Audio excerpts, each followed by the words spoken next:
Operasi pencarian terhadap seorang lansia yang dilaporkan hilang di wilayah perkebunan Halasa, Desa Tanete, Kecamatan Bontomatene, Kabupaten Kepulauan Silayar, resmi ditutup kemarin setelah berlangsung selama 7 hari dengan hasil nihil.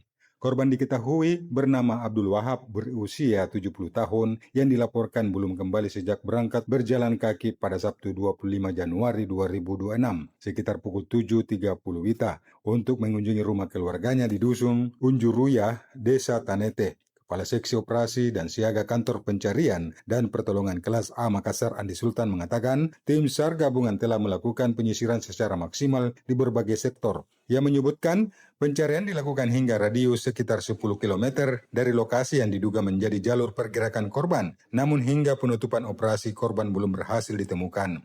Andi Sultan menambahkan tidak ditemukannya jejak atau petunjuk keberadaan korban, serta luasnya area pencarian menjadi kendala utama di lapangan. Selain itu, tim SAR juga telah menyebarkan informasi ke desa-desa sekitar agar masyarakat segera melapor jika menemukan tanda-tanda keberadaan korban. Namun sampai pukul saat ini 17.00 korban belum ditemukan, yang dimana juga pihak keluarga sementara merencanakan akan melakukan debriefing dan memutuskan untuk operasi SAR selesai diusulkan untuk ditutup. Operasi SAR resmi ditutup setelah dilakukan debriefing bersama pihak keluarga. Selanjutnya pemantauan akrab tetap dilakukan melalui informasi dari masyarakat. Informasi selengkapnya dapat Anda baca di portal berita kami rri.co.id dan jangan lupa untuk mendownload aplikasi RRI Digital di Play Store.